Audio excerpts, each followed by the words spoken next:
मेरे प्यारे भाई और बहनों, मैं प्रभु का धन्यवाद देती हूँ। मैं बार बार प्रभु का दिल से धन्यवाद देती हूँ कि उसने मुझे मौका दिया, अपने कार्य के लिए, अपनी महिमा के लिए उसने मुझे चुना है। हालेलुया। मेरे प्यारे भाइयों और बहनों, मैं प्रभु का हर एक बात शुक्रिया करें, क्योंकि जितना भी उसका हम धन्यवाद करें वो कम है। हमारे पास इतने शब्द नहीं है कि हम उसका धन्यवाद कर सकें। हालेलुया। इस समय वो हमको संभाल के लेके चल रहा है। अगर इस समय वो हमको संभाल के लेके चल रहा है तो हमारे इस जीवन से परमेश्वर की महिमा होनी चाहिए। हालेलुया। ये समय नहीं है कि हम घर में बैठे, ये समय नहीं है कि हमारा मन खाने पीने में, हमारा मन घर के सजाने में लगा रहे। हमारा ये समय है कि हमको परमेश्वर के कार्य की तैयारी के लिए लगा रहे। हालेलुया। क्योंकि आज के समय में मैं देखती हूँ कि ऐसे कुछ विरोधी उठ गए हैं जो बार बार परमेश्वर के वचन को ही लेके वचन का विरोध करते हैं। हालेलुया। मैंने एक लेडीज को देखा था, वो बाइबल के वचन को लेके वो कुछ गलत तरीके से बोल रही थी, और जो कि उसने बिल्कुल रॉन्ग बोला, बिल्कुल गलत बोला। क्योंकि हमारा परमेश्वर पवित्र है, वो पवित्र था, पवित्र है और पवित्र रहेगा। उसके हर एक वचन पवित्र है। हालेलुया। उसके इतना पवित्र कोई है ही नहीं। हालेलुया। आइए हम वचन में जाने से पहले एक प्रार्थना में जाएंगे। ओ प्यारे प्रभु परमेश्वर, धन्यवाद देते प्रभु यीशु, पवित्र आत्मा, हर एक बातों के लिए आपका शुक्रिया देते हैं खुदावन परमेश्वर। और सारी कायनात के मालिक मैं आपका धन्यवाद देती हूँ खुदावन परमेश्वर। जो प्रभु इस वचन को सुने खुदावन परमेश्वर, उनको तू आशीष करना, वचन के द्वारा प्रभु ने समझ, ज्ञान और बुद्धि देना खुदा। मेरे महान खुदा परमेश्वर, हर एक व्यक्ति सिर्फ सुन के प्रभु परमेश्वर जानने वाला नहीं, बल्कि सुन के आपकी महिमा करने वाला आगे बढ़ने पाए। राजा मैं धन्यवाद देती हूँ। अपने पाक रूहे से भर दे, अपनी पाक सामर्थ से भर दे, अपनी पाक शक्ति से भर दे। राजा मैं धन्यवाद देती हूँ और अपने वचन को मेरे मुख में डाल, अपने मेरे जीवन से अपनी महिमा कर। यीशु के नाम में मांगते हैं बेटा, सुन और कबूल कर। यीशु के नाम में आमीन, आमीन, आमीन। हालेलुया। ये समय है हमको परमेश्वर की महिमा करने का। ये समय है उनको इस वचन के द्वारा जवाब देने का, जो परमेश्वर के वचन को गलत तरीके से बता रहे हैं। हालेलुया। जो मसीहत को गलत बता रहे हैं। हालेलुया। आइए हम एक वचन देखते हैं, उत्पत्ति 19:23। हालेलुया।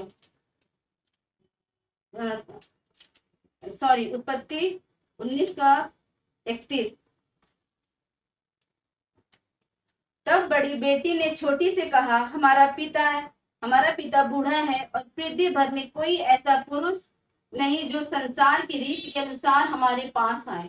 इसलिए हम अपने पिता को दाख मधु पिलाकर उसके साथ सोएं, जिससे कि हम अपने पिता के वंश को बचाए रखें। हालेलुया। ये घटना उस समय की है कि आप लोग लूत के बारे में जानते रहोगे कि लूत जो कि अब्राहम का भतीजा था, जब परमेश्वर अब्राहम को उसका देश, उसके लोग छोड़ने के लिए बोला, तो अब्राहम और सारा के साथ लूत भी आया अपनी फैमिली के साथ। तो कुछ समय तक लूत एक अच्छी जगह को चुन लिया था, सदोम, जिसमें बहुत सारे पाप होते थे, बहुत गंदे गंदे पाप होते थे, इतने घिनौने पाप होते थे कि जिसको हम समझ नहीं सकते। क्योंकि एक समय था कि जब स्वर्गदूत सदोम को नष्ट करने के लिए आया था और वो लूत उसको अपने घर में पनाह दिया था। तो उस समय वो लोग उसके घर के पास जाकर बोलते हैं कि उसको हमारे पास देख, उसके साथ हम भोग करें। उनके विचार इतने गंदे, इतने बुरे हो गए थे। तो उसके पाप के कारण, बुराई के कारण परमेश्वर उस जगह को, सदोम को नष्ट करना चाहता।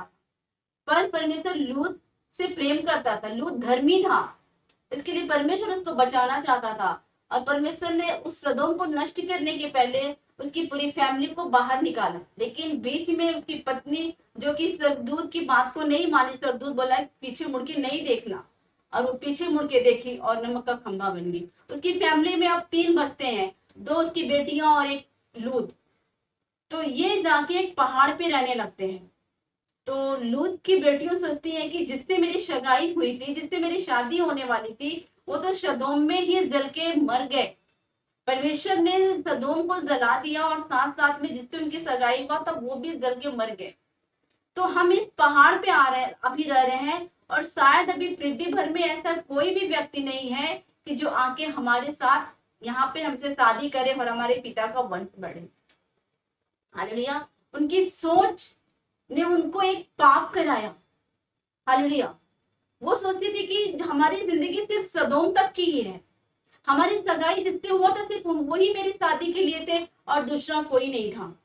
और अब मैं यहाँ पे पहाड़ पे आके गुफा में अपने पिता के साथ हूँ, तो अभी मेरी शादी नहीं होगी, अभी मेरे पिता का वंश नहीं चलेगा।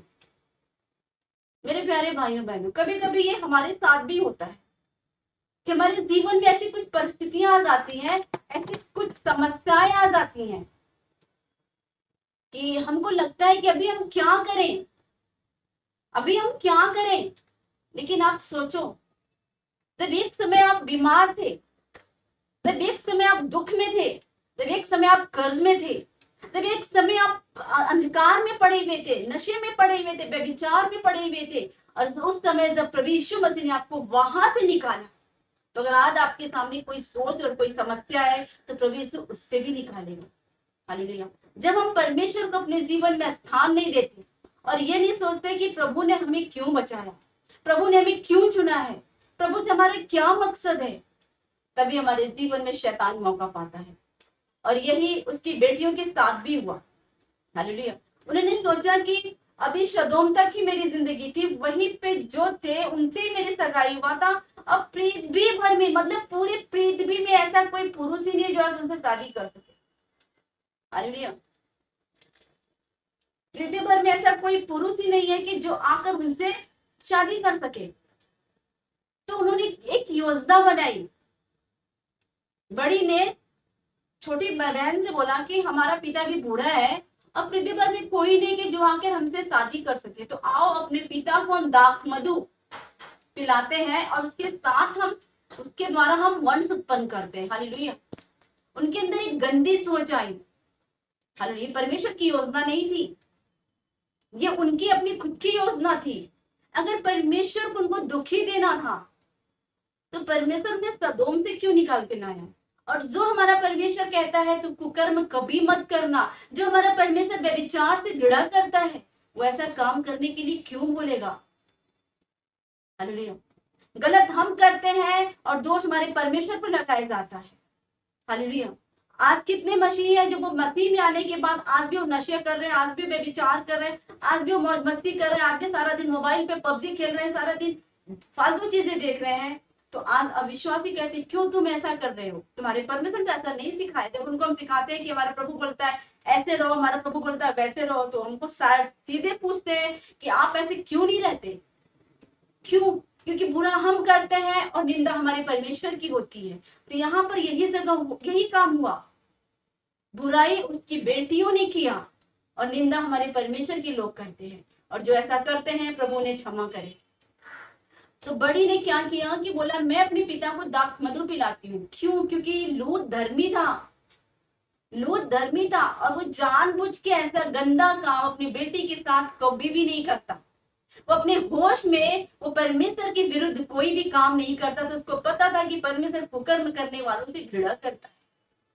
उसकी बेटियों को ये बात बहुत अच्छे तरीके से पता था, इसके लिए उसकी बेटियों ने अपने पिता को दाख मधु पिलाया, उसको नशे में डाला। उसकी बड़ी बेटी ने, छोटी बेटी ने, दोनों ने ऐसा गलत काम किया क्योंकि अपने पिता के साथ उन्होंने पिता को धोखे में डाला। उसके पिता को भी ये बात पता नहीं था, ये बात सिर्फ उनके तक ही थी। हालेलुया। तो मेरे प्यारे भाइयों और बहनों, हमारा जीवन जो प्रभु यीशु मसीह एक अंधकार से निकाल के प्रकाश में लाया, जो एक बीमारी से निकाल के आपको चंगाई में लाया, एक श्राप से निकाल के आशीष में लाया, वो क्यों चाहेगा कि हम दुखी रहें। लेकिन गलत करते हैं तो शायद हम गलत करते हैं, जैसा कि इसकी बेटियों ने गलत किया। और इन दोनों के द्वारा हम आगे पढ़ेंगे, उसके देखेंगे उत्पत्ति 19:36। इस प्रकार से लूत की दोनों बेटियों ने अपने पिता से गर्भवती हुई। बड़ी एक पुत्र जनी और उसका नाम मोआब रखा। वह मोआब नामक जाति का आज तक है मूल पिता हुआ। और छोटी भी एक पुत्र जनी और उसका नाम बेनम्मी रखा, और आज अमोन वंशियों का वो आज तक मूल पिता है। हालेलुया। इनके द्वारा दो बेटे उत्पन्न हुए, एक बड़ी के द्वारा और एक छोटी के द्वारा। जो बड़ी के द्वारा हुआ उसका नाम मोआब रखा और उससे मोआब जाति नामक उत्पन्न हुआ और आज तक वो है। और दूसरे का नाम बेनम्मी रखा जिससे अमोन वंशी उत्पन्न हुए। हालेलुया। इन दोनों बेटियों के द्वारा एक एक वंश उत्पन्न हुए। और आपको मैं बता दूं कि इनके द्वारा जो वंश उत्पन्न हुए उनको परमेश्वर ने बहुत दिनों तक उनको ग्रहण नहीं किया। ये इनके द्वारा जो वंश उत्पन्न हुआ था ये परमेश्वर के लोगों से घृणा करते थे, ये बार बार इजरायलियों को सताते थे, बार बार इजरायलियों पे हमला करते थे। हम उसके आगे एक वचन देखेंगे, व्यवस्था ब्यूरो 23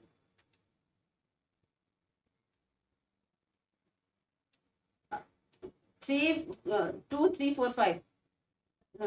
हाँ, व्यवस्था ब्यूरो, कोई कुकर्म से जन्मा हुआ यहोवा के सभा में न आने पाए, कोई कुकर्म से जन्मा हुआ यहोवा की सभा में न आने पाए, किंतु 10 पीढ़ी तक उनके वंश का कोई भी यहोवा के सभा में न आने पाए। कोई अमोबी और मोआबी यहोवा के सभा में न आने पाए, उनकी 10वीं पीढ़ी तक कोई यहोवा की सभा में कभी ना आने पाए। हालेलुया। यहाँ परमेश्वर सीधा बोलता है कि कोई कुकर्म से जन्मा हुआ यहोवा की सभा में न आने पाए। हालेलुया। कोई कुकर्म से जन्मा हुआ यहोवा की सभा में ना आने पाए। और उसके नीचे आप देखेंगे लिखा हुआ है कि कोई अमोनी मोआबी यहोवा के सभा में ना आने पाए और 10 पीढ़ी तक कोई ना आने पाए। ये वही वंश जो लूत की बेटियों के द्वारा हुए थे। सोचो, परमेश्वर सीधे बोलता है, उसके ऊपर बोलता है पहले वचन में कि कोई कुकर्म से जन्मा हुआ बच्चा यहोवा की सभा में ना आने पाए। यानी कि ये दोनों बच्चे कुकर्म से जन्मे थे, ये दोनों बच्चे पाप से जन्मे थे, ये दोनों परमेश्वर की इच्छा से नहीं थे। हालेलुया। तो इसके लिए मेरे प्यारे भाइयों और बहनों, परमेश्वर कभी नहीं चाहता कि हम पाप करें, क्योंकि हमारा परमेश्वर, मैं पहले भी बता चुकी कि वो नहीं चाहता कि हम व्यभिचार करें। व्यभिचार करना क्या, हम इसके बारे में सोचे भी नहीं, परमेश्वर चाहता है। हमारी आंखें भी उस चीजों पे नहीं जाए, परमेश्वर ऐसा चाहता है। उसकी कल्पना भी हमारे दिमाग में नहीं आए, परमेश्वर ऐसा चाहता है। तो परमेश्वर ऐसा कैसे चाहेगा? तो सीधा बोलता है उनकी 10वीं पीढ़ी तक कोई भी मेरी सभा में ना आने पाए। हालेलुया। 10 पीढ़ी तक। लेकिन यीशु मसीह में आने के बाद क्षमा मिला और लोग आ सकते हैं। हालेलुया। तो मेरे प्यारे भाइयों और बहनों, हमारा परमेश्वर वचन जो सृष्टि के आरंभ से उसने दिया, जो सृष्टि के आरंभ से था, वो है और वही रहेगा। उसका वचन कभी नहीं बदलता। हालेलुया। बदलते हैं तो हम बदलते हैं। उसने कहा है कि मैं तुझे आशीष दूंगा, तो पक्का हमें आशीष देता है। लेकिन हम सोचते हैं कैसे होगा, क्या होगा, कब होगा, ये सोचते हैं और परमेश्वर से नहीं पूछते, प्रार्थना में नहीं जाते, बाइबल नहीं उठाते और परमेश्वर के लोगों से नहीं पूछते, किसी और से, अविश्वासी से पूछते हैं, अपनी सोच में लगे रहते हैं। तो शैतान जो है हमसे पाप कराएगा, हमसे बुरा कराएगा। हालेलुया। तो इसके लिए मेरे प्यारे भाइयों और बहनों, हमारा परमेश्वर शुद्ध है और हमें भी शुद्ध बनना है। हमारा परमेश्वर पवित्र है, हमको पवित्र भी बनना है। हालेलुया। तो हमारा जीवन परमेश्वर के लिए समर्पण होना चाहिए, क्योंकि मैं विश्वास करती हूँ कि जब एक समय परमेश्वर ने मुझे बचाया था, एक समय मैं दुख में थी, उस समय परमेश्वर ने मुझे निकाल के लाया, तो आज भी परमेश्वर मुझे संभाल रहा है। एक समय परमेश्वर ने मुझे अजगर की मुंह से निकाल के लाया, आज मुझे नर्क के फाटक से खींच के लाया, तो आज भी वो निकाल के लाएगा, आज भी वो बचाएगा, आज भी अपने पंखों की आड़ के नीचे हमको रखेगा।